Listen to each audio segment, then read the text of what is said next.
Rahman Rahim science of global challenges के lecture number 6 के साथ आपकी खिदमत में हाजिर हैं। कल जो लेक्चर 5 रिकॉर्ड करवाया गया था तो उसके अंदर मिस्टेकनली मुझे लेक्चर 4 बोल दिया था। लेक्चर 4 एनर्जी क्राइसिस का ऑलरेडी जो है वो अपलोड हो चुका है। तो ये कल वाला प्रीवियस लेक्चर जो था वो लेक्चर 5 था और आज लेक्चर 6 हम लोग रिकॉर्ड कर रहे हैं।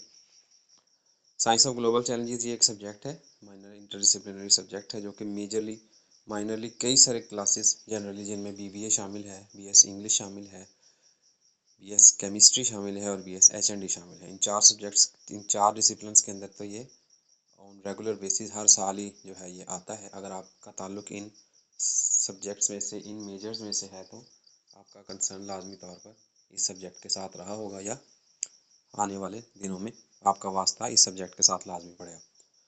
हम लोग ब्रेक कर रहे हैं एग्ज़ाम जो प्रीवियसली अभी कुछ मंथ, ऑलमोस्ट एक मंथ पहले एग्ज़ाम हुआ है एक क्लास का, जिस क्लास में के क्वेश्चंस जो हैं वो हम उनको एक्सप्लेन करें। Lecture number 3, lecture number 4 and lecture number 5 तीन क्वेश्चंस हम लोग डिस्कस कर चुके हैं और लेक्चर नंबर 6 के अंदर हम लोग लास्ट क्वेश्चन जो है उस पेपर का वो आज डिस्कस करेंगे। जो क्वेश्चन इस वक्त आप लोगों की स्क्रीन पर नज़र आ रहा है आपको, role of science and technology in development and shaping of society. Society की जो है वो डेवलपमेंट में, सोसाइटी की तरक्की में, सोसाइटी की या माशरे की बनावट में साइंस और टेक्नोलॉजी का क्या किरदार। अब बेसिकली दिखने में क्वेश्चन बिल्कुल सीधा सीधा सा लग रहा है, बट ये क्वेश्चन फर्दर 4 से 5 डोमेन्स में, 4 से 5 सब क्वेश्चंस में डिवाइडेड होगा और हम कोशिश करेंगे बारी बारी उन तमाम जो सब हेडिंग्स हैं उन तमाम सब हेडिंग्स को क्लियर कर सकें और इस पूरे लेक्चर के एंड पर आप इनेबल हो जाएंगे कि आप इस 20 मार्क्स के क्वेश्चन को कम्प्लीटली फुल फ्लैज अटैम्प्ट कर सकें और अच्छे मार्क्स एग्जाम के अंदर हासिल कर सकें।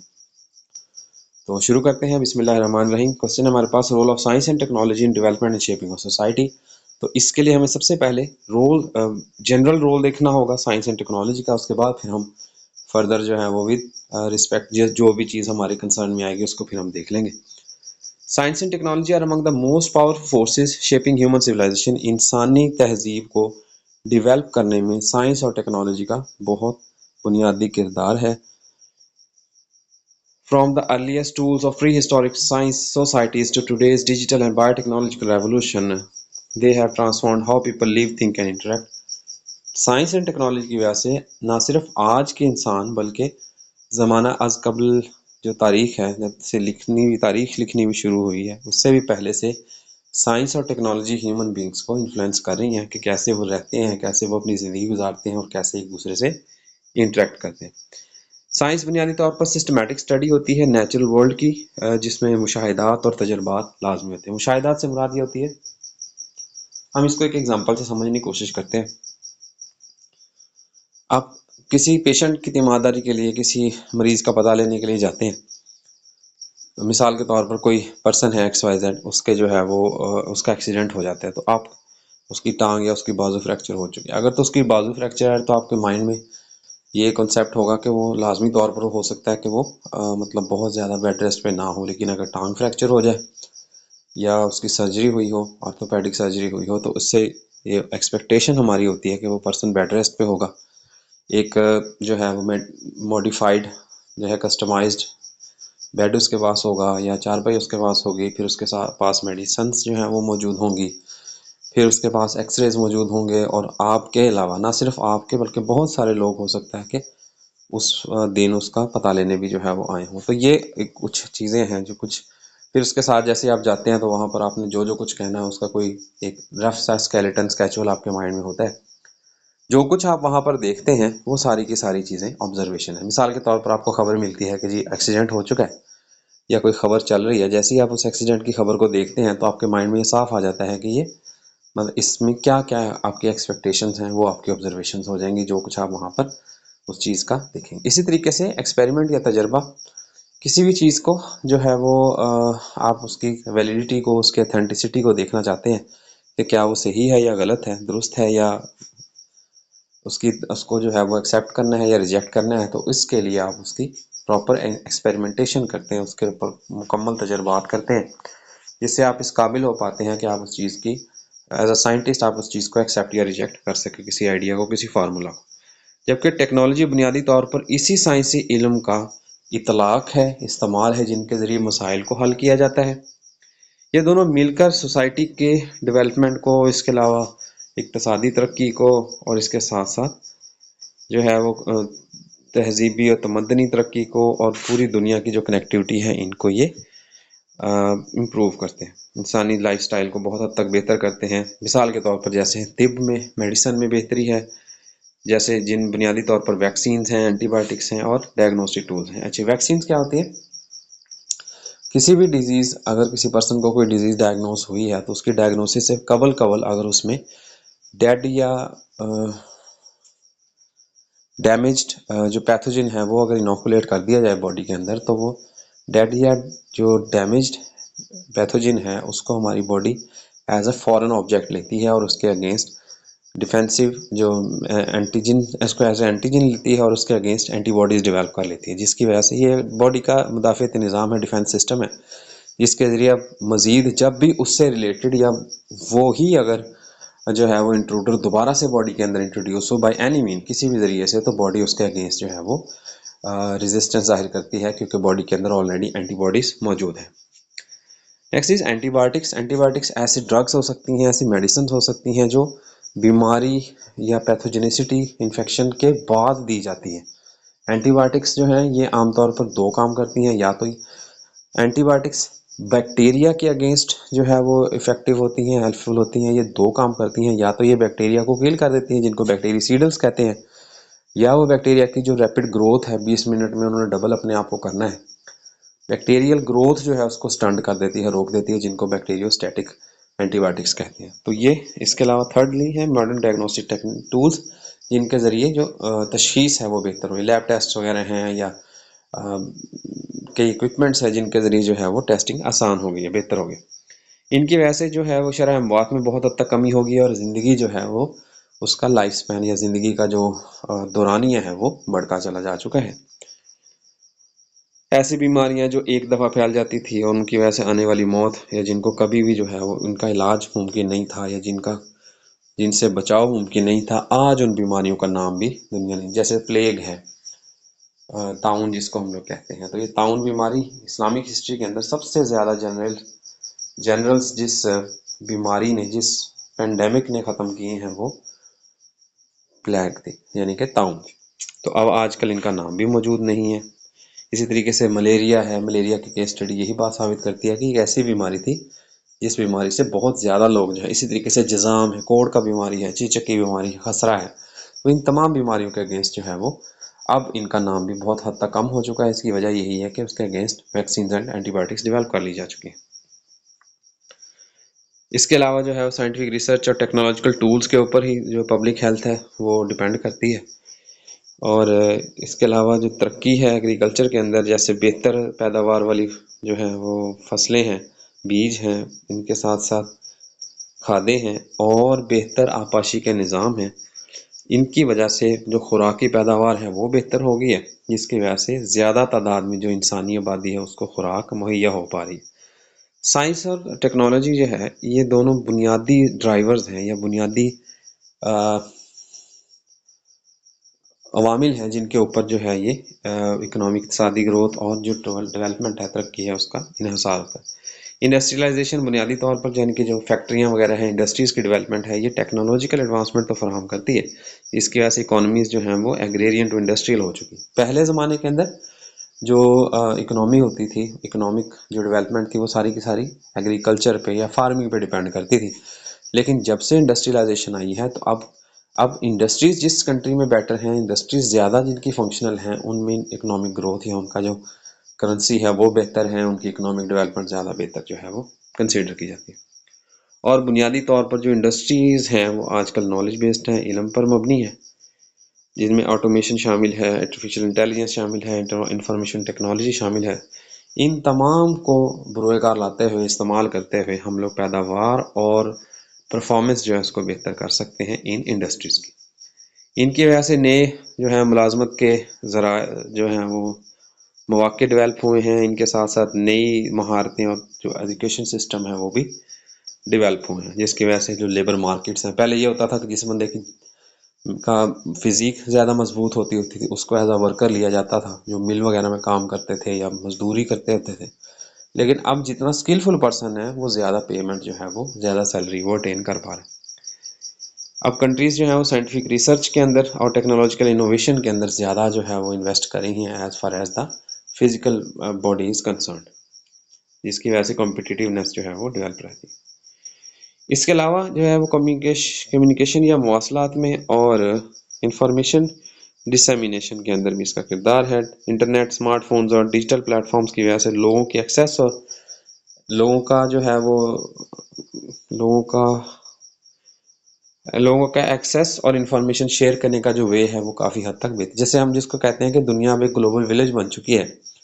तो ग्लोबल विलेज से ये मुराद नहीं है कि आप घर में बैठे हुए टीवी चलाया हुआ और आपको पूरी दुनिया की खबरें आ रही। This is not the global village, this is broadcasting. एक जगह पर कोई प्रोग्राम नशर हो रहा है, उसको पूरी दुनिया बैठ के देख रही है, दैट इज ब्रॉडकास्टिंग। ग्लोबलाइजेशन या ग्लोबल विलेज हम किसी चीज़ को तब कहेंगे जब पूरी दुनिया के अंदर आप टू वे कम्युनिकेशन कर सके, ना सिर्फ उनकी बातें सुन सकें बल्कि अपनी बातें भी उन तक पहुंचा सकें। तो ये टू वे कम्युनिकेशन या ग्लोबल विलेज की डेफिनेशन होगी, जो कि साइंस की वजह से पॉसिबल हो सका। अब इल्म सिर्फ और सिर्फ लाइब्रेरीज या एकेडमिक इंस्टीट्यूशन के इदारों तक नहीं रह चुका, डिग्रीज वगैरह, या सिर्फ आप ये नहीं कह सकते कि जी इल्म हासिल करना है तो आपको किसी इंस्टीट्यूट का ही रुख करना होगा, बल्कि अब बहुत सारे ऐसे नॉलेजेस हैं जो outside of the box, outside of the boundaries भी अवेलेबल है, जिसकी वजह से ऑनलाइन लर्निंग और ग्लोबल कोलैबोरेशन जो है वो पॉसिबल हो पा रहे हैं। ऑनलाइन लर्निंग जैसे डिस्टेंस लर्निंग है, यूट्यूब वगैरह से भी अगर आप एजुकेशन हासिल करना चाहते हैं तो हासिल कर सकते हैं, depending upon your choice and your ease. इसकी वजह से बनस्बत लेक्चर जो है वो सुनना और लेक्चर डिलीवर करना वो निस्बतन आसान हो चुके हैं, क्योंकि जो लेक्चरर्स होते हैं वो भी अपने जो फिजिबल टाइम स्लॉट है उसके मुताबिक लेक्चर अपलोड कर सकते हैं, और सुनने वाले भी जब उनके पास वक्त हो उस लेक्चर को वो सुन सकते हैं और उसको रिपीट भी कर सकते हैं। सिमिलरली ग्लोबल कोलैबोरेशन, दुनिया के मुख्तलिफ रिसर्चर्स और मुख्तलिफ जो टीचर्स हैं उनकी कोलैबोरेशन पॉसिबल हो पा रही है, नॉलेज शेयर हो पा रहा है ज़्यादा ईजी और ज़्यादा एफिशिएंटली। इसके अलावा सोशल मीडिया और कम्युनिकेशन टेक्नोलॉजीज की वजह से जो सोशल रिलेशनशिप्स हैं वो डेवलप हो रहे हैं, पॉलिटिकल पार्टिसिपेशन डेवलप हो रही हैं। अब एक सेकंड में होने वाला कोई भी वाकया पूरी दुनिया में जंगल की आग की तरह फैल जाता है। कल्चरल एक्सचेंज जो है वो पॉसिबल हो पा रहे हैं। आज हम ये जान पाते हैं कि जो चाइनीज़ पीपल हैं या कोरियन पीपल्स हैं वो कैसे ज़िंदगी गुजारते हैं, या अमेरिकन फूड क्या खाते हैं, स्टारबक्स जो है उसमें कॉफ़ी की क्या कीमत है। तो ये सारी चीज़ें हम इन्वॉल्व होने की वजह से, सोशल मीडिया के साथ कनेक्ट होने की वजह से या इंफॉर्मेशन शेयरिंग की वजह से पॉसिबल हो पा रहा है हमें इन चीज़ों को जानना। ज़ाहिर इनके साथ साथ इन तमाम चीज़ों के पॉजिटिवनेस के साथ कुछ नेगेटिविटी भी इसके साथ जुड़ी हुई है, जिसमें मिस इन्फॉर्मेशन और प्राइवेसी कंसर्न शामिल है। मिस इन्फॉर्मेशन से मुराद ये है, अब अगर कोई बंदा बैठा कोई इन्फॉर्मेशन दे रहा है तो आपके पास जो है वो बहुत कम सोर्सेज होते हैं जिनके ज़रिए आप वेरीफाई कर सकें कि ये बंदा सही कह रहा है। या दूसरे अल्फाज में जो इन्फॉर्मेशन कोई बंदा प्रोवाइड कर रहा है उस इन्फॉर्मेशन को क्रॉस चेक करने का वक्त ही नहीं, जिसकी वजह से यूजुअली हम जो सुनते हैं उसी बात को एक्सेप्ट कर लेते हैं कि हाँ ऐसे ही हुआ होगा। एंड सेकेंडली प्राइवेसी कंसर्न, बहुत सारे ऐसे इश्यूज हैं साइंस और टेक्नोलॉजी की डेवलपमेंट के साथ, तरक्की के साथ, जिसकी वजह से बहुत सारे मामला जो हैं वो बहरहाल ख़राब हो रहे हैं। जैसे जैसे जैसे हैकिंग है। अब ये हैकिंग जो है ये बेसिकली करता क्या है, ये अगले पर्सन के जो डाटा है उसकी ट्रैफिकिंग को चेंज कर देते हैं, बजाय कि उसके जो डिवाइस है या उसकी जो है एक्सेस पॉइंट है, आईपी एड्रेस है, उस पर डाटा जाने के बजाय वो जो है वो इलीगल ट्रैफिकिंग के ज़रिए या एक्स्ट्रा रश के ज़रिए वो सारी ट्रैफिक जो है या जो इंक्रिप्शन है, मैसेजेस वगैरह हैं, वो सारे उस हैकर के फ़ोन के अंदर इंफॉर्मेशन सारी आ जाती है, सिक्योरिटी ब्रीच हो जाए। तो ये बहरहाल जो है वो साइंस और टेक्नोलॉजी के एडवांसमेंट का एक ड्रॉबैक, दो ड्रॉबैक्स हैं जो हमने डिस्कस कर ली, मिस इन्फॉर्मेशन और प्राइवेसी कंसर्न। इनके अलावा एजुकेशन और इंटेलेक्चुअल यानी कि जहानत को भी बहुत हद तक इन्होंने जो है वो अल्टर कर दी है। अब के छोटे छोटे बच्चे भी ऐसे ऐसे क्वेश्चंस जो हैं वो पूछते हैं जो आज से कुछ साल पहले तक क्वेश्चंस बड़े बड़े जो स्कॉलर्स हैं उनके लिए भी पूछना मुश्किल होता था। रीज़न उनकी ये है कि उनके पास नॉलेज का एक्सेस ज़्यादा है, एक्सपोजर ज़्यादा है, वो ज़्यादा कॉन्फिडेंट जनरेशन डेवलप हो रही है। इसके अलावा कई एजुकेशनल टूल्स जिनमें डिजिटल क्लासरूम शामिल हैं, सिमुलेशंस शामिल हैं, ऑनलाइन रिसोर्सेज शामिल हैं, जिसकी वजह से लर्निंग ज़्यादा इंटरेक्टिव और एक्सेसिबल हो चुकी है। अब ये जो लेक्चर है ये एक क्लास की 4 दीवारी तक कन्फाइंड नहीं रह चुका। अब जो जितनी भी वीडियोस इस चैनल पर आप देख रहे हैं वो सारी पब्लिक वीडियोस हैं दुनिया भर के किसी भी कोने से। अगर आप लोग इन लेक्चर्स को एक्सेस करना चाहें तो आप एक्सेस कर सकते हैं। तो इसकी वजह से जो बाउंड्रीज हैं वो ख़त्म हो रही हैं। बहुत सारे ऐसे स्टूडेंट्स हैं जो इस जिस रिस्पेक्टिव इंस्टीट्यूट में मैं पढ़ाता हूँ उसमें वो शामिल नहीं हुए हैं, लेकिन फिर भी वो इससे बेनिफिट्स जो हैं वो हासिल कर पा रहे हैं। तो ये बहुत सारे जो हैं वो इसके एजुकेशनल पर्पसेस में बेनिफिट्स हैं। साइंटिफिक थिंकिंग जो है ये क्रिटिकल रीजनिंग को, प्रॉब्लम सॉल्विंग को और एविडेंस बेस्ड डिसीजन मेकिंग को प्रमोट करता है, जिसकी वजह से ये ज़्यादा बेटर हो जाते हैं। अब क्रिटिकल रीजनिंग कहते हैं मंतकी चीज़ को सोचना, मतलब ऐसे सोचना जैसे वो पॉसिबल हो सकता है, ऑल पॉसिबिलिटीज़ को देखना, बजाय इसके कि वो एक ही पॉइंट को एक ही एंगल से देखें जिस एंगल से किसी ने बता दिया कि जी ये मामला ऐसे है। बजाय इसके वो खुद का भी जो है वो अपना माइंडसेट रखते हैं, अपनी रीजनिंग रखते हैं, जिसके ज़रिए वो सही गलत को पहचान पाते हैं। इसके अलावा प्रॉब्लम सॉल्विंग, कई सारे ऐसे मसाइल होते हैं जिसका वो खुद हल ढूंढने की बजाय वो अपने जो साइंटिफिक एडवांसमेंट्स हैं, टेक्नोलॉजिकल एडवांसमेंट्स हैं, उनका सहारा लेके अपने मसाइल को बहुत हद तक वो खुद ही हल कर लेते हैं। Next comes the evidence based decision making. तो फैसला साजी जो है वो भी बहुत हद तक बेहतर हो चुकी है। अब जो साइंटिफिक इनोवेशंस की वजह से डिसीजन मेकिंग या फैसला साजी बनिस्बत बहुत आसान हो चुकी है।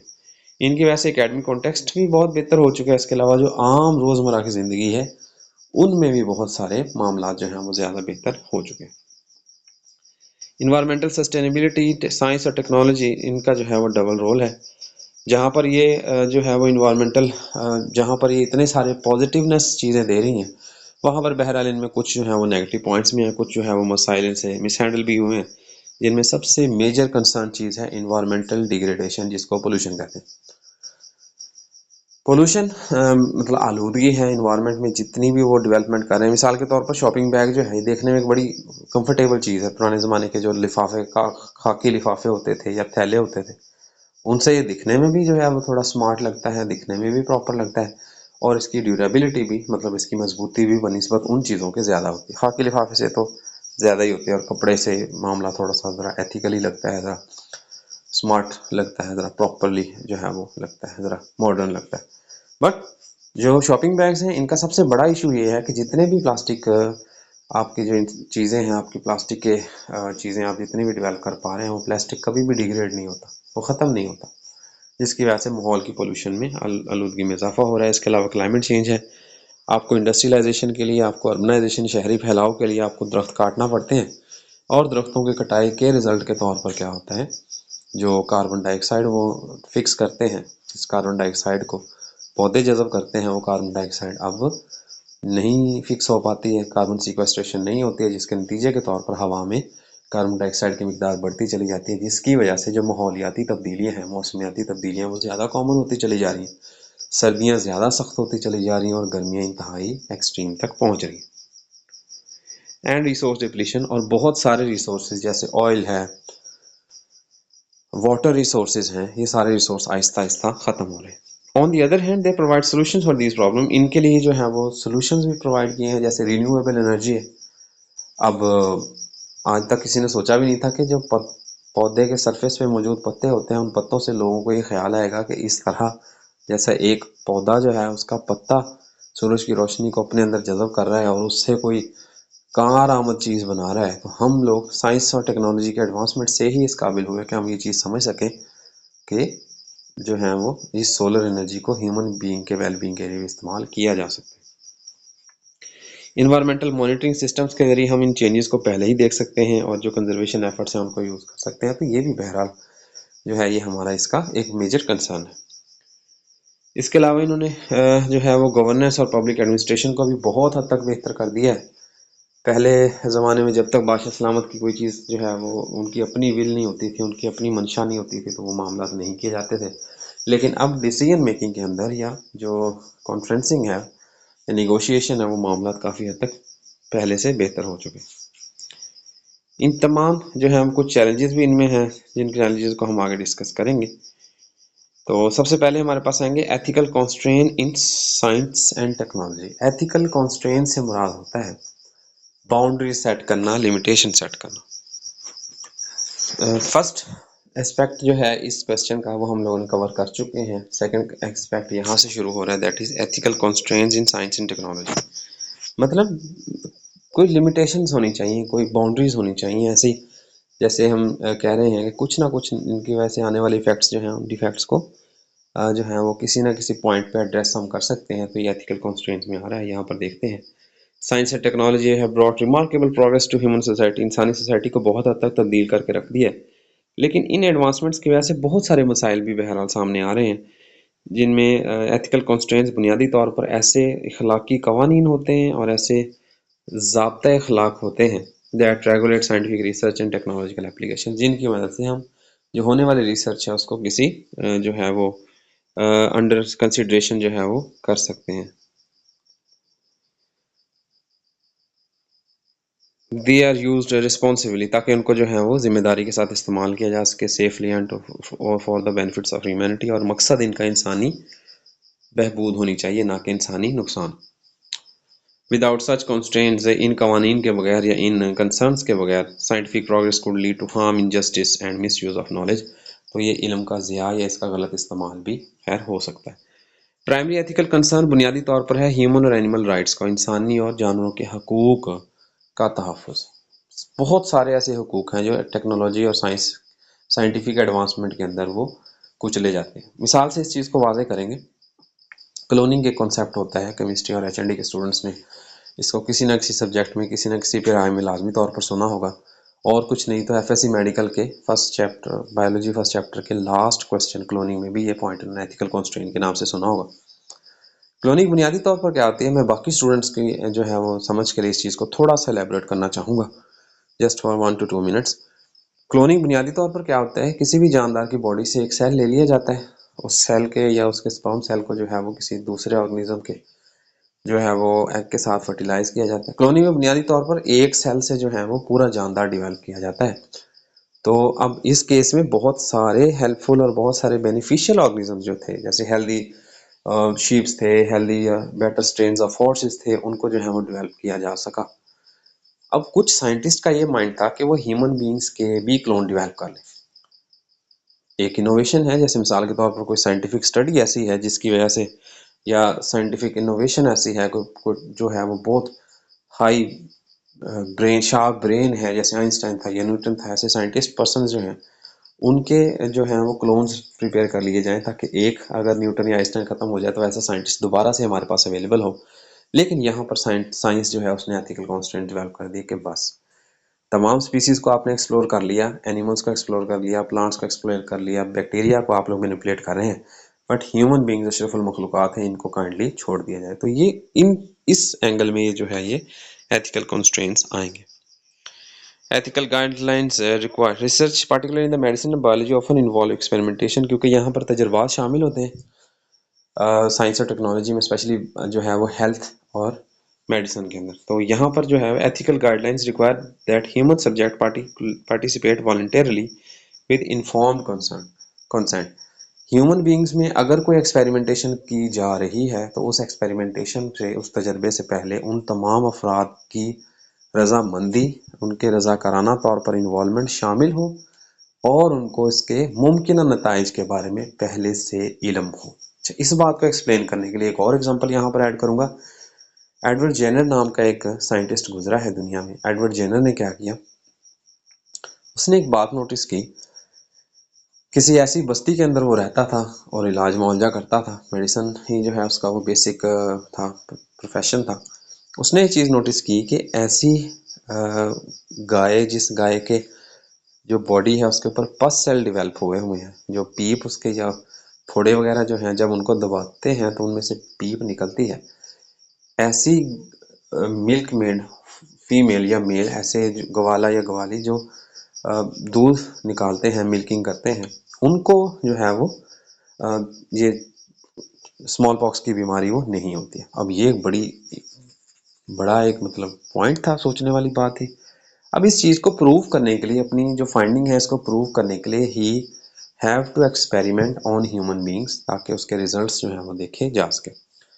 अब इन रिजल्ट्स के लिए उसने एक लड़के को हायर किया, उसको बाकायदा कुछ पेमेंट भी की और उसको पहले से ये बता दिया कि बेटा आपके साथ कुछ भी हो सकता है, क्योंकि एक्सपेरिमेंट नई फाइंडिंग के लिए जोसेफ फिफ्स नाम का वो लड़का था, 12-15 साल का वो लड़का था जिस पर ये एक्सपेरिमेंटेशन किया गया, लेकिन उसको पहले से उसके कंसर्न यानी कि जो उसके मुमकिन नतीजे थे उनके बारे में बता दिया गया कि ऐसे भी हो सकता है। जो स्मॉल काउपॉक्स थी उसके ऊपर जो पस सेल थे, उन पस सेल्स में से पीप निकाल के उस लड़के को लगा दी गई और लगाने पर उस लड़के को जो है स्मॉल पॉक्स को बीमारी नहीं हुई। तो कहने से मुराद ये है कि एक्सपेरिमेंटेशन से पहले जो है वो मुमकिन कंसेंट को पहले बता दिया जाता है। Must ensure confidentiality. हाँ, अब जो रिजल्ट्स होते हैं या ह्यूमन बींग्स की मेजरमेंट्स होती हैं, कोई ऐसे मामला होते हैं, कोई ऐसे रिजल्ट्स होते हैं, फाइंडिंग्स होती हैं, उनमें सबसे ज़रूरी चीज़ कॉन्फिडेंशियलिटी होती है।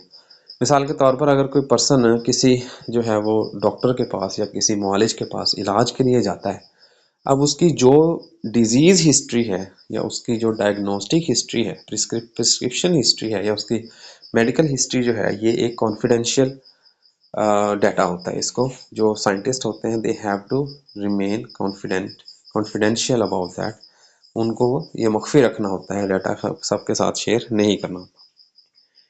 Minimise harm and prioritise the wellbeing of participant. तो उसमें सबसे बुनियादी चीज़ यही होती है कि उनका जो नुकसान है वो कम से कम हो और इसके साथ साथ जो पार्टिसिपेंट्स हैं उनको जो है उनकी बहबूद इसका मकसद हो। मिसाल के तौर पर स्टडी ऑफ मलेरिया एक 9th क्लास का क्वेश्चन था। यकीन है मोस्टली जितने अफराद ये सुन रहे हैं उन्होंने लाजमी तौर पर case study of malaria biology first chapter के सेकंड चैप्टर के अंदर सॉल्विंग द बायोलॉजिकल प्रॉब्लम के लास्ट क्वेश्चन के अंदर मलेरिया वाले क्वेश्चन में ये चीज़ पढ़ी थी।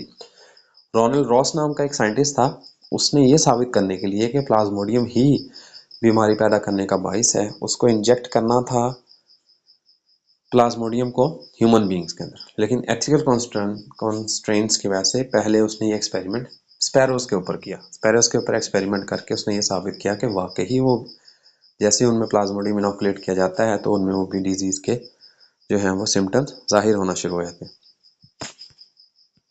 Similarly, the use of animals in experiments is regulated to prevent unnecessary suffering, promoting human treatment and the use of alternative whenever possible. Similarly, जो animals का एक्सपेरिमेंटेशन है उनमें भी कोशिश की जाती है कि अल्टरनेटिव से काम लिया जाए या ऐसे ऑर्गेनिज्म यूज़ किए जाएं जिनका कंसर्न बहुत कम है, जो कंजर्वेशनली इंपॉर्टेंट नहीं है, जिनकी तादाद बहुत ज़्यादा। आपने देखा होगा कि ज़्यादातर जो मेडिसिन हैं उनका जो स्टार्टिंग या स्पेसिमन होता है वो माइस के ऊपर या रैट्स के ऊपर जो है वो एक्सपेरिमेंट किया जाता है या फ्लाइज के ऊपर या बैक्टीरिया के ऊपर उनका जो है वो एक्सपेरिमेंट किया जाता है। तो इनकी वजह ये है कि इनकी पॉपुलेशन बड़ी तेज़ी के साथ बढ़ती है। ऐसे जानदार जिनकी पॉपुलेशन बहुत तेज़ी के साथ बढ़ती है उनको कंजर्वेशनली को बहुत बड़ा मसला नहीं होता। अगर उनमें इस चीज़ के जो है वो देख लिए जाएँ, सिम्टम्स देख लिए जाएँ या इफ़ेक्ट्स देख लिए जाएँ, तो उन इफ़ेक्ट्स को क़यास किया जाता है या प्रिडिक्ट किया जाता है कि डिडक्ट किया जाता है कि ये बाकी ऑर्गेनिज्म में भी इस तरीके से बिहेव करें। दूसरा जो एथिकल कंसर्न है ये रिस्पॉन्सिबल यूज़ ऑफ टेक्नोलॉजी है, जैसे आर्टिफिशियल इंटेलिजेंस है, सर्विलेंस सिस्टम। आर्टिफिशियल इंटेलिजेंस बहुत हद तक जो है वो अब इसका जो कह लो जिन है ये बोतल से बाहर आ चुका है। अब इसके बारे में बहुत सारी चीज़ें जो हैं वो हमको क्लियर हो चुकी हैं कि एथिकली ये चीज़ किस तरीके से डिफेक्ट कर सकती है। बहुत सारे ऐसे जो हैं वो ऐसी एनिमेशंस हो सकती हैं, ऐसी वीडियोस हो सकती हैं, ऐसी फ़ोटोज़ हो सकती हैं जिनको पुराने ज़माने में फ़ोटोशॉप इस्तेमाल किया जाता था इन मकासद के लिए, लेकिन अब जो है वो इसके लिए एआई यूज़ किया जाता है और एआई बड़ा जो है वो बड़ा रैपिडली इस चीज़ को अडेप्ट कर रहा है और ह्यूमन बींग्स जो हैं वो भी इस चीज़ को ऐसे यूज़ करें जिसकी वजह से अब जो है वो तमाम तरह चीज़ें जो हैं वो ऐड की जा सकती हैं। सिमिलरली सर्विलेंस सिस्टम्स जैसे सीसीटीवी कैमरास होते हैं, they can be hacked from any place in the world. दुनिया के किसी भी हिस्से से बैठकर आप किसी भी जगह के जो सीसीटीवी कैमरास हैं उनको हैक कर सकते हैं, जिनके ज़रिए आप वहाँ पर होने वाली हर हरकत को मॉनिटर कर सकते हैं। इसके अलावा data collection tools can significantly impact privacy and individual freedom. तो डाटा कलेक्शन टूल्स जो हैं जैसे इस कुछ देर पहले जब ये यूट्यूब अपना व्हाट्सएप पे चैनल्स आए थे, अब ये खबर बहुत ज़्यादा कॉमन थी कि हमारा डाटा जो है वो लीक हो जाएगा, हमारी फ़ोटोज़ लीक हो जाएंगी जो हमने व्हाट्सएप पे शेयर किए हैं एक दूसरे से या बाकी मामला है।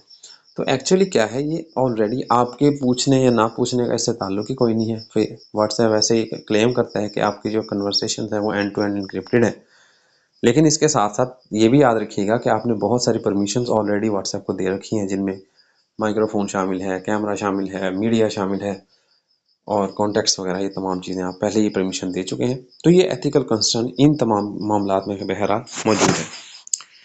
Use of personal data must be transparent and secure.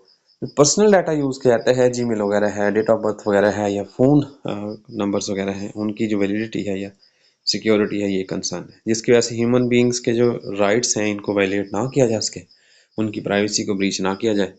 इसके अलावा unauthorised access, misuse of data and mass surveillance raise जो है सीरियस एथिकल कंस्ट्रेंट्स की वजह से बहुत सारे मसाइल जो हैं बहरहाल वो आ रहे हैं। अगर हम ह्यूमन इन्वायरमेंटल एथिक्स की बात करें तो ये क्रिटिकल रोल प्ले करते हैं साइंस और टेक्नोलॉजी को गाइड करने के लिए। इंडस्ट्रियल टेक्नोलॉजिकल एक्टिविटीज़ जो हैं वो पोल्यूशन, क्लाइमेट चेंज और डिप्लीशन ऑफ नेचुरल रिसोर्सेज की, ये हम पहले भी किसी न किसी पॉइंट में कर चुके हैं।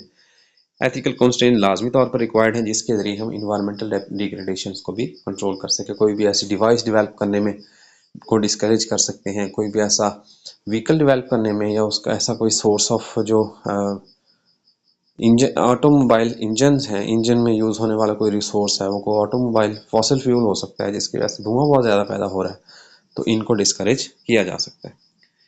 Issues of fairness and equality too are central to ethical constraints, ये सबसे बड़ी ज़रूरी चीज़ है जी, fairness and equality.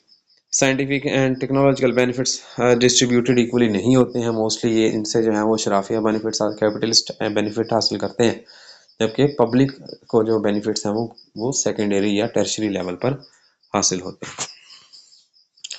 The potential miss use of scientific knowledge एक और बहुत बड़ा मसला है। जैसे बहुत सारी डिस्कवरीज हैं, जैसे न्यूक्लियर साइंसेज में बायोटेक्नोलॉजी और केमिस्ट्री हैं, इनकी वजह से कई सारे नुकसान भी हो सकते हैं, जैसे न्यूक्लियर वेपन्स हैं, न्यूक्स इनको कहते हैं, या वॉरहेड जो हैं, तो इनकी वजह से भी बहरहाल बहुत सारी कंट्रीज जो हैं वो ऑन स्ट्रेक लगी हुई हैं, उनके मामला जो हैं वो काफ़ी हद तक सीरियस हो चुके हैं। पॉलिसी मेकर्स जो हैं उन रिसर्च की कंडक्शन जो है उसकी ट्रांसपेरेंसी को लाजमी ख्याल रखें, को किसी भी गलत हाथों में ना जा सके जिसकी वजह से रिजल्ट उसके खतरनाक हो सके। थर्ड कंसर्न हमारे पास है साइंटिफिक फंडिंग और उसका सोसाइटी, साइंस और टेक्नोलॉजी पर इम्प्लीमेंटेशन। साइंटिफिक फंडिंग बुनियादी तौर पर क्या होता है, जितने भी साइंटिफिक रिसर्च होती है, साइंसी तहकीक होती है, ये कभी भी इजी प्रोसेस नहीं होता। इसके अंदर पैसे खर्च होते हैं, इसके अंदर रिसोर्सेज यूज़ होते हैं, एनिमल्स लेने हैं, फिर उन एनिमल्स को इन्वायरमेंट फराहम करना है, उनके लिए मेडिकेशन फराहम करनी है, उनको जो है वो फीड फराहम करनी है, फिर उनकी लुक आफ्टर करनी है, फिर अगर कोई गार्डनिंग आपने करनी है या फार्मिंग आपने करनी है तो उसके एक्सपेरिमेंट फिर जो है वो काफ़ी हद तक ज़्यादा वैलिड होते हैं। फिर कोई ऐसे एनिमल्स होते हैं उनके ऊपर आपने जो एंटीबायोटिक्स डेवलप करनी है, तो इनकी डेवलपमेंट में, उनकी डिस्टिलेशन में, सारे मामलात में बहुत सारे जो हैं वो पैसे खर्च होते हैं। तो ये सारे, इसके अलावा जो रिजल्ट्स डेवलप होते हैं, रिजल्ट्स की रिपोर्टिंग है, चाहे वो सेमिनार की फॉर्म में हो, चाहे वो रिसर्च पेपर्स की फॉर्म में हो, चाहे वो रिसर्च जर्नल्स की फॉर्म में हो, तो ये भी बहरहाल जो है वो बड़ा मेजर कंसर्न बन जाता है जहाँ पर रुपया खर्च होता है। तो उस साइंटिस्ट के पास यूजुअली क्या होता है, उनके पास नॉलेज तो होता है लेकिन पैसे की कमी होती है, तो इनको फंड जो है वो उस कंसर्न चीज़ से मुतल्लिक फंड जो है वो सोसाइटी फराहम करती है, गवर्नमेंट फराहम करती है, या नॉन गवर्नमेंटल ऑर्गेनाइजेशन फराहम करती है, जिनके future benefits, future concern, future consequences उस रिसर्च के साथ वाबस्ता होते हैं। मिसाल के तौर पर जितनी भी कोविड-19 की वैक्सीन डेवलप हुई थी, उनको फंड उन सोसाइटीज़ ने, उन एनजीओज़ ने, उन कंट्रीज़ ने किया था जिनका मकसद वैक्सीन डेवलप करके पॉइंट स्कोरिंग था या डेवलपमेंट ऑफ मनी था, ये कई मामला। इसी तरीके से जो वेपन इंडस्ट्री है, दुनिया में दो ही वेपन इंडस्ट्री सबसे जो है वो बहुत ऊपर है, बहुत हाई जो है वो क्लास, टॉप नॉच की हैं, टॉप क्लास की हैं, जिनमें अमेरिका और जो इसराइल हैं वो शामिल हैं। तो इन दोनों की जो रिसर्च है, थिंक टैंक्स हैं, वो रिसर्च मोस्टली है ही वेपन डेवलपमेंट के अंदर है, ताकि वो बेटर से बेटर वेपन्स डेवलप करके मार्केट में अपना शेयर, मार्केट में अपना दबदबा कायम रख सकें। तो ये बेसिकली फाइनेंशियल सपोर्ट है, रुपये पैसे की मदद है गवर्नमेंट के ज़रिए, प्राइवेट ऑर्गेनाइजेशन के ज़रिए, उस इंडस्ट्री के ज़रिए। इस इंडस्ट्री, अगर मिसाल के तौर पर टेक्सटाइल इंडस्ट्री है, उसी टेक्सटाइल इंडस्ट्री के अंदर आप नया कपड़ा या नए प्रिंट्स जो हैं, नए डिज़ाइंस जो हैं वो ऐड करना चाहते हैं, तो इस नए प्रिंट और नए डिज़ाइन का जो फंडिंग है या उसके जो है पेमेंट है, वो वही सोसाइटी या वही इंस्टीट्यूट या वही इंडस्ट्री करेगी जिस इंडस्ट्री को उसका फ्यूचर बेनिफिट्स वाबस्ते हैं। सिमिलरली फार्मास्यूटिकल इंडस्ट्रीज में जितने भी नई मेडिसिन डेवलप होती हैं, एंटीबायोटिक्स डेवलप होती हैं, उनकी फंडिंग फार्मास्यूटिकल इंडस्ट्रीज करती हैं या वो इन्वेस्टर करते हैं जिन्होंने पैसा उनके साथ लगाया होता है। न्यू टेक्नोलॉजीज़ के लिए जो है वो रिसर्च की जाती है ताकि नई टेक्नोलॉजीज़ डेवलप की जा सकें। ये फंडामेंटल ड्राइवर है जिसके ज़रिए जो है वो ईजादात की जाती हैं। साइंटिस्ट और रिसर्चर जो हैं वो नए ख्यालात और नई हाइपोथेसिस को टेस्ट करते हैं।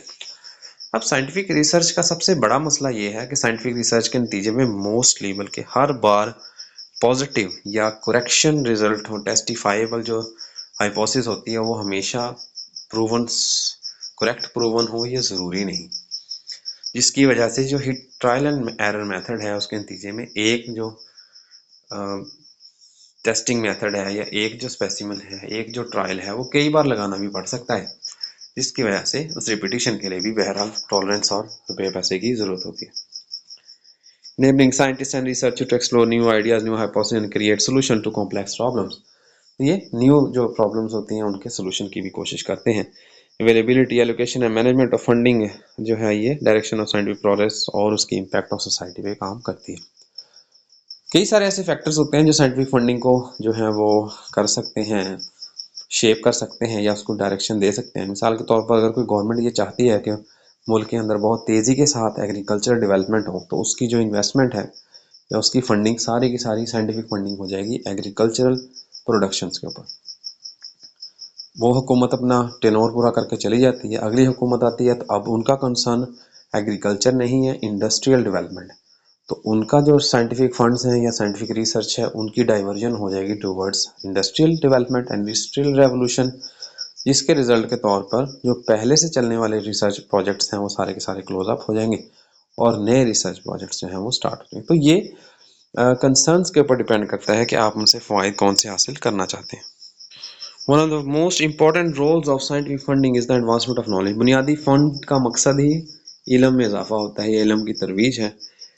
सच as physics, biology and chemistry में सोफिस्टिकेटेड इक्विपमेंट्स, लैब्स की मेंटेनेंस और स्किल्ड पर्सनल्स जो लैब अटेंडेंट्स होते हैं या रिसर्चर्स होते हैं, उनमें वो तमाम स्किल्स होनी चाहिए जिन स्किल्स के थ्रू वो लैब्स के अंदर वर्क कर सकें। तो ये तभी पॉसिबल होगा जब हम इनकी वेल प्रिपरेशन कर सकें या वेल उनकी अकोमोडेशन कर सकें।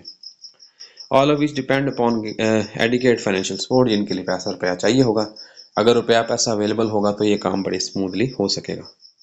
And contribute to the global funding allows scientist to conduct experiments. जो पैसे होते हैं किसी भी काम के पीछे रुपया पैसे जुड़ा होता है। कोई सोसाइटी डेवलप हो गई है, कोई फाउंडेशन डेवलप हो चुकी है, कोई कम्युनिटी ग्रुप डेवलप हो चुका है, तो कम्युनिटी ग्रुप या जो फाउंडेशन है वो भी रुपये पैसे ही के ऊपर चलेगी। अगर रुपया पैसा फंडिंग उनको नहीं आ रही है तो बेलॉस भी काम नहीं हो सकेगा। साइंटिस्ट टू कंडक्ट एक्सपेरिमेंट, जिसकी वजह से अलाउ होता है कि वो अपने तजर्बात जो हैं वो कर सकें, तजर्बात के नतीजे में जो अपने हासिलात हैं या फाइंडिंग्स हैं उनको पब्लिश करवा सके। ये मैंने पहले भी बता चुके हैं आपको। और इसके अलावा ग्लोबल बॉडी ऑफ नॉलेज के अंदर अपना किरदार अदा कर सकें या अपना हिस्सा डाल सकें। क्यों बहुत सारे जो तरक्की याफ्ता सिटीज़ थे जैसे बगदाद है या इसके अलावा करतवा है, उंदलस है, स्पेन है, ये क्यों इन सिटीज़ को आज भी जो है वो याद रखा जाता है? इनकी रीज़न ये थी कि इन सिटीज़ के अंदर बहुत बड़े बड़े जो है वो इकोनॉमिक हब्स मौजूद थे और यहाँ के जो एम्परर्स थे, यहाँ के जो बादशाह थे, वो ये चाहते थे कि इल्म ज़्यादा से ज़्यादा फैले, क्योंकि वो ऐसे अफराद को हायर करते थे, उनको यगाना रोज़गार के माशी मसाइल से जो है वो आज़ाद कर देते थे ताकि वो ज़्यादा से ज़्यादा रिसर्च करें और ज़्यादा से ज़्यादा चीज़ों को डेवलप करें।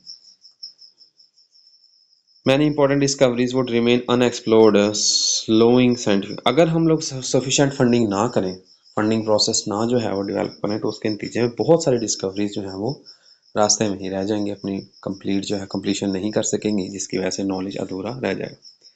साइंटिफिक फंडिंग कई तरीके से बुनियादी जो है वो टेक्नोलॉजिकल डेवलपमेंट में अपना किरदार अदा करती है। Investment in research and development, R&D इसको कहते हैं, leads to innovation such as, कई सारी नई चीज़ें जो है वो डेवलप की जा सकती हैं जिनमें कंप्यूटर्स, मेडिकल डिवाइसेस हैं, रिन्यूएबल एनर्जी सिस्टम्स हैं, कम्युनिकेशन टेक्नोलॉजीज हैं वगैरह वगैरह। इसके अलावा आर्टिफिशियल इंटेलिजेंस और बायोटेक्नोलॉजी जो है वो भी आमतौर पर सस्टेन्ड फंडिंग पर डिपेंड करती है। अगर सस्टेन्ड फंडिंग, लगातार फंडिंग जो है वो इनको ना फराहम की जाए तो बायोटेक्नोलॉजी और AI जो है वो भी फ्लॉप हो जाएंगे। दीज टेक्नोलॉजीज़ बुनियादी तौर पर वो इंडस्ट्रीज़ को एफिशिएंसी और में नई जो है वो इकोनॉमिक अपॉर्चुनिटीज़ को डेवलप करते हैं। तो फंडिंग जो है वो बुनियादी तौर पर जो है वो सहूलतकार का काम करता है थियोरेटिकल साइंस और प्रैक्टिकल एप्लीकेशन। कोई बंदा आपके सामने आके बताता है कि जी एक जो है वो मेरे पास ऐसी डिवाइस है जिस डिवाइस के ज़रिए हम ये पता कर सकते हैं कि इस ज़मीन में सोना है कि नहीं है। अब ये तो सिर्फ उसकी बात ही है, या उसके पास हो सकता है कोई ऐसी डिवाइस, या वो कहे कि मैं ऐसी डिवाइस बना सकता हूँ जिससे हम मिट्टी से सोना बना सकते हैं, लोहे से सोना बना सकते हैं, अल्केमी जिसको हम लोग कहते हैं। अब ये बात तब तक थ्योरेटिकल रहेगी जब तक हम उसको प्रॉपर सफिशिएंट फंड फराहम नहीं करेंगे ताकि वो अपनी रिसर्च कंडक्ट करवा के हमें उसका रिजल्ट फराहम ना कर दे।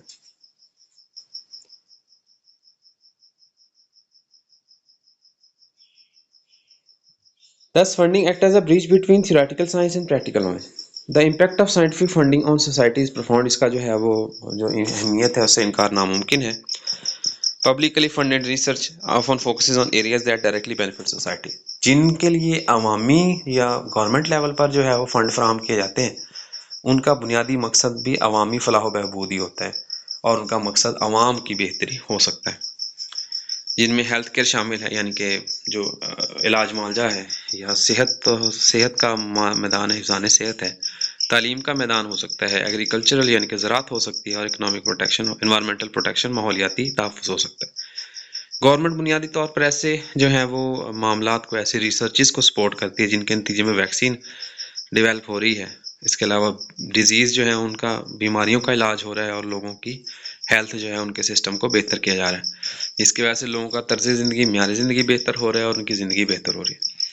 इसी तरीके से जो एग्रीकल्चरल रिसर्च है उसकी मदद से पैदावार जो है उसमें इजाफा हो रहा है, जो खुराक है वो काफ़ी ज़्यादा मिकदार में पैदा हो रही है, जिसकी वजह से जो आमतौर पर जो बुनियादी मसाइल होते हैं डेवलपिंग कंट्रीज़ की। अब यहाँ पर मेरा एक क्वेश्चन है आप लोगों के लिए, क्या वजह है कि जब भी कोई डिजीज़ आती है, जब भी कोई मसला आता है, तो हम दुनिया की तरफ देखना शुरू करते हैं? हमारे अपने पास कुछ भी नहीं है, ना हमारी अपनी कोई वैक्सीन होती है, ना हमारी अपनी कोई मेडिसिन होती है।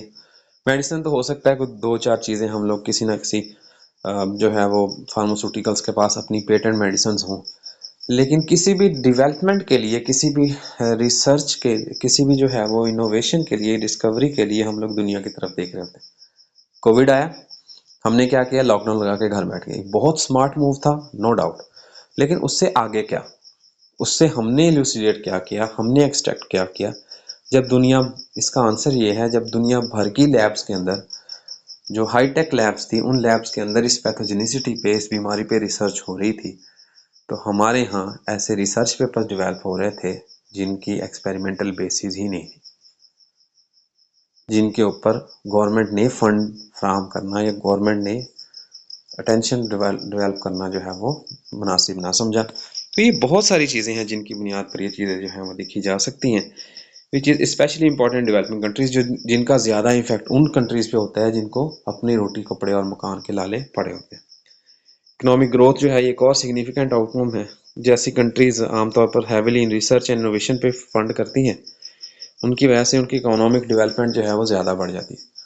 आज पाकिस्तान की जो आईटी सेक्टर है उसकी डेवलपमेंट और इंडिया के आईटी सेक्टर की डेवलपमेंट में उनकी जो कंट्रीब्यूशन इन जीडीपी है, उनका अगर एक कंपैरिजन करें तो फ़र्क आपके सामने आ सकता है कि हम आज जिस तरफ जा रहे हैं, इंडियन गवर्नमेंट और इंडियन आरएनडी बहुत देर से उन चीज़ों में आगे जा पा रहा है। सिमिलरली इसी चीज़ को एक और एंगल से बात करते हैं, जैसे टूरिज्म है, सियाहत है। अब सियाहत के लिए पाकिस्तान में भी कई सारे, इवन पंजाब में, सिंध में, कोयटा में, पेशावर में, और हमारे जो इको टूरिज्म है नॉर्दर्न एरियाज, नारायण का गान वगैरह, मरी अकलियात में, इनमें बहुत सारे ऐसे पॉइंट्स हैं जिनको हम अगर हम सॉफ्ट इमेज दुनिया में उभारें, उसके रिजल्टेंटली हमें बहुत सारे बेनिफिट्स, हमारी जो टूरिज्म है वो मैक्सिमम लेवरेज हासिल कर पा सकती है। लेकिन हम रिसर्च नहीं कर रहे हैं इस चीज़ के ऊपर, हम इस पॉजिटिवनेस को दुनिया को दिखा नहीं रहे हैं जिसके रिजल्ट्स हमारे सामने हैं। Research and innovation tend to experience faster economic development, उनमें इकोनॉमिक डेवलपमेंट ज़्यादा बेहतर होती है। आज से कुछ साल पहले कोविड के अंदर मैं एक वीडियो देख रहा था, इंडियन वीडियो थी, कि उन्होंने जो नॉन रिन्यूएबल एनर्जी रिसोर्सेज हैं, फॉसिल फ्यूल्स हैं, उनकी जगह पे एथेनॉल यूज़ करना शुरू कर दिया जो लैब में तैयार किया गया। देखने में ये बिल्कुल सिंपल सी बात है कि कोई बात नहीं, अल्टरनेट डेवलप कर लिया उन्होंने पेट्रोल की जगह पे एक चीज़। लेकिन अंदाज़ा करें अगर एथेनॉल के ऊपर पूरी जितनी ऑटोमोबाइल इंडस्ट्री है फॉसिल फ्यूल की बजाय एथेनॉल पे चली गई, that means we have discovered, we have find another source of energy. लेकिन कहने से मुराद ये हम सिर्फ देख रहे हैं, हम सिर्फ सोच रहे हैं। इसी तरीके से इन्वेस्टमेंट में ही अगर देखें दुनिया की जो मोटिवेशनल स्पीकर्स हैं उनमें भी बहुत सारे, हम में भी अफराद जो हैं वो उनको हम अपना गुरु मानते हैं, अपना गाइड मानते हैं, जो इंडिया में पाए जाते हैं। सिमिलरली बहुत सारी एकेडमीज़ हैं, जैसे खान एकेडमी है। अब ये खान एकेडमी बहुत बड़े लेवल का एक प्लेटफॉर्म है जिसका स्टार्टअप यकीनी तौर पर छोटा सा ही होगा, लेकिन जब टेक्नोलॉजिकल एडवांसमेंट आती है, फंडिंग प्रॉपरली आती है, तो वो चीज़ उस तरीके से डेवलप होती चली जाती है। रिसर्च इंस्टीट्यूशंस बुनियादी तौर पर यूनिवर्सिटीज, टेक्नोलॉजिकल कंपनीज हैं, became centres of innovation attracting talents. बुनियादी वजह क्या है जी? फंड। अगर फंड होगा तो ये काम जो है वो उस तरीके से प्रॉपरली रन होते चले जाएंगे। This creates a cycle of growth where scientific advancement fuels economic prosperity. Scientific advancement होगी, उसके नतीजे में इक्तिसादी तरक्की लाजमी तौर पर होगी, which in turn supports further research, जिसके नतीजे में मजीद तहकीक जो है वो की जाएगी। Scientific funding also has certain challenges and potential drawbacks. इसके भी कई जो हैं वो मसाइल और कई सारे इसके जो हैं वो खामियां हैं। मेजर इसका जो है वो है अनइक्वल डिस्ट्रीब्यूशन ऑफ फंडिंग। जो पैसे फंड जो है वो ट्रांसफ़र होता है, सबको इक्वली ट्रांसफ़र नहीं होता। डेवलप कंट्रीज़ में आमतौर पर ज़्यादा फाइनेंशियल सपोर्ट्स जो है वो फराहम की जाती हैं, जबकि जो डेवलपिंग कंट्रीज़ हैं ऑलरेडी उनके लिए रिसर्च करना मुश्किल हो रहा है, उनके लिए जो फंडिंग है, रिसर्च फंडिंग, वो और कम होती है। साइंटिफिक फंडिंग डेवलपिंग कंट्रीज में जो सपोर्ट साइंटिफिक एक्टिविटीज़ हैं वो बहुत मुश्किल होता है, जिसकी वजह से ग्लोबल इम्बैलेंस डेवलप होता है साइंटिफिक नॉलेज के लिए, और जो डेवलपिंग कंट्रीज हैं वो अल्टीमेटली दोबारा से फिर डेवलप कंट्रीज की तरफ ही देख रहे होते हैं। Additionally with in countries funding में भी सेंट्रलाइज इन सर्टेन फील्ड्स। कुछ मखसूस किस्म के जो हैं वो फील्ड्स होते हैं जिनके ऊपर उनका मेजर कंसर्न रहता है, और बाकी तमाम चीज़ें फिर बहरहाल ज़ाहिर है इग्नोर हो जाएंगी जी। Another concern is the influence of funding sources on research priorities। अब देखना ये पड़ेगा कि जो फंडिंग सोर्स है वो कोई एनजीओ हो सकती है, वो गवर्नमेंट हो सकती है, उनके बहरहाल अपने इंटरेस्ट हैं, अपने मफादात हैं जिनके लिए उन्होंने फंड करना है। तो प्राइवेट कंपनीज हैं या इंडस्ट्रीज हैं, बुनियादी तौर पर उस रिसर्च को फंड करेंगी जिनके मफादात, जिनके फ़ायदे उनके अपने लिए, अपने हक में है। जैसे मैंने पहले बात की है कि अगर कोई जो है वो नया टाइप का फैब्रिक है, या नए टाइप का प्रिंट है, नए टाइप का कलर है जो बहुत इन है मार्केट के अंदर, तो इंटरलूप वगैरह, एमटीएम, मसूर टेक्सटाइल मिल वगैरह, या बुरे वाला टेक्सटाइल मिल वगैरह, ऐसी जो हैं ये इनको ज़्यादा, ऐसी रिसर्च को ये ज़्यादा फेवर देंगी क्योंकि इनके फ़ायदे की हैं। सिमिलरली जो इलेक्ट्रिक व्हीकल्स हैं उनको ऑटोमोबाइल इंडस्ट्रीज़ वाले ये जो हैं, क्योंकि उनके पास ऑलरेडी मार्केट शेयर मौजूद है, तो इनका कंसर्न इस चीज़ में ज़्यादा होगा, जिसके थ्रू जो आजकल ड्रॉबैक्स या आजकल जो सिस्टम्स बने हुए हैं, जो एनर्जी क्राइसिस चल रहे हैं, उस एनर्जी क्राइसिस में भी उनका धंधा चकाचक चलता रहे। This can lead to biased research outcomes or prioritization of profit-driven projects over socially benefit ones। तो इसका एक और नुकसान ये होगा कि आम तौर पर उन प्रोजेक्ट्स को ज़्यादा हाइप मिलेगी, उन प्रोजेक्ट्स को ज़्यादा कंसर्न मिलेगी, ज़्यादा फंडिंग मिलेगी, जिससे उन सोसाइटीज़ को, उन एनजीओज़ को, उन कंपनीज़ को अपना फ़ायदा हासिल हो, बजाय इसके कि जो अवामी फलाह है या अवामी बहदूद है, अवाम के बेहतर मुस्तकबिल में अवाम के बेहतर मुफाद को पसे पुश डाल दिया जाएगा। अपने जो खुद के उनके फ़वाइद होंगे, अपने उनके खुद के जो उनके लिए जो चीज़ बेहतर होगी, उस चीज़ को वो फंड ज़्यादा जो है वो प्रॉपरली करेंगे। फॉर इंस्टेंस, मिसाल के तौर पर, फार्मास्यूटिकल कंपनीज में focus more on profitable drugs rather than treatments for rare और लेस कमर्शियली वायबल डिजीजेज, जिसकी वजह से ऐसे ये जो तिब्बी इंडस्ट्रीज होती हैं या तिब्बी जिन्होंने दवाइयाँ बनाने वाली कंपनीज होती हैं, ये आमतौर पर ऐसी मेडिसिन्स के रिसर्च में ज़्यादा इंटरेस्ट जाहिर करते हैं जिसकी डिमांड बहुत ज़्यादा है, बजाय इसके कि वो ऐसी मेडिसिन डेवलप करें या ऐसे इलाज मुआवजे की तरफ, ऐसे डायग्नोस्टिक सिस्टम की तरफ जाएं जिसका कंसर्न ही बहुत कम। यही वजह है कि ऐसी बीमारियां जिनके पेशेंट्स पूरी दुनिया में चंद सौ या चंद हजार या कह लें कि एक दो पेशेंट्स या 10-12 पेशेंट्स जिस बीमारी के पूरी दुनिया में होंगे, ऐसे मरीज जो हैं उनकी मेडिसिन यूजुअली बहुत कम जो है वो दस्तयाब हो बनिस्बत उसके ऐसी डिजीज़ जो आम है, रोज़मर्रा की जो होने वाली हैं डिजीज़ हैं या इलनेसेस हैं, उनके बारे में कई ऑल्टरनेटिव्स, कई पॉसिबल जो हैं उनके वो कंसर्न्स वो अवेलेबल हो सकते हैं, कई वेरिएंट्स अवेलेबल हो सकते हैं, क्योंकि बहुत सारी जो फार्मास्यूटिकल कंपनीज हैं वो उसमें इंटरेस्ट जाहिर करती हैं और रिसर्च करके उनमें नई मेडिसिन जो हैं वो डेवलप करती हैं। देयरफॉर इसके नतीजे के तौर पर maintaining transparency and ethical standards in funded research is essential. तो यहाँ पर ये चीज़ लाजमी है कि जो फंडिंग अलाउ करने वाली गवर्नमेंट है या जो उनकी मेजर चेक एंड बैलेंस रखने वाली जो सोसाइटी है या जो स्टैंडर्ड्स हैं, उनको ये चीज़ याद रखनी चाहिए कि जो रूल्स उनके लिए कुछ जो है वो मैनेजमेंट टूल्स उनके अंदर ऐसे असूल वाजे होने चाहिए जिसके ज़रिए हम इनको किसी कंसिडरेशन में ले सकें और तमाम चीज़ों के बेनिफिट्स इससे हासिल कर सकें, बजाय इसके कि सिर्फ उनको अपने बेनिफिट जिसमें नज़र आए उनको वो फंड करें। इसके साथ साथ competition for funding can create pressure among researchers.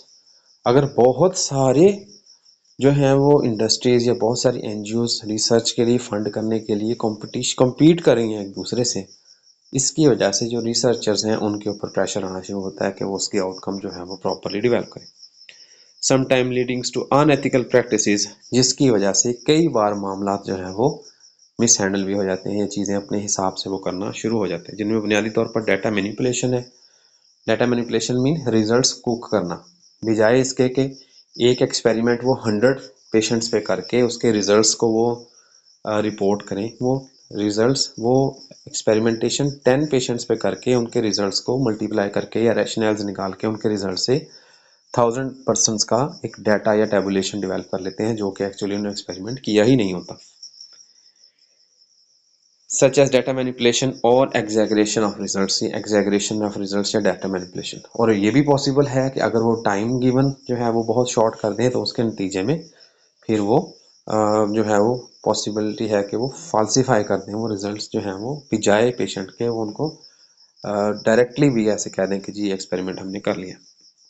It can also discourage long term और हाई रिस्क रिसर्च प्रोजेक्ट्स, जिसकी वजह से ऐसे रिसर्चेस जिनमें बहुत टाइम लगता है, 4-4 5-5 साल में वो प्रोजेक्ट मुकम्मल हो रहा है, ऐसे रिसर्च प्रोजेक्ट्स जो हैं उनको डिस्करेजमेंट मिलती है। रीज़न उसकी यही है कि बहुत सारे साइंटिस्ट जो हैं वो अपने रिसर्च प्रोजेक्ट को जल्द अज जल्द मुकम्मल करते हैं ताकि नया रिसर्च प्रोजेक्ट अटेन करके स्टार्ट करके वो उसकी फंडिंग भी हासिल कर सके। As funding agencies may prefer projects with immediate and predictable outcomes, क्योंकि जो फंडिंग सोसाइटीज़ हैं उनको अपने बेनिफिट्स हासिल, उन्होंने अपनी प्रोडक्ट अपनी मेडिसिन मार्केट में जो है वो ऐड करनी है, और उनका बेसिक कंसर्न ये है कि as early as soon as possible वो मेडिसिन मार्केट में या वो प्रोडक्ट मार्केट में आ जाए, बजाय इस चीज़ के बजाय कि उनके जो मेडिसिन है या उनकी जो प्रोडक्ट है उसके प्रॉपर टेस्टिंग के नतीजे में जो प्रॉपर रिजल्ट्स हैं उसके वो फाइंड किए जा सके।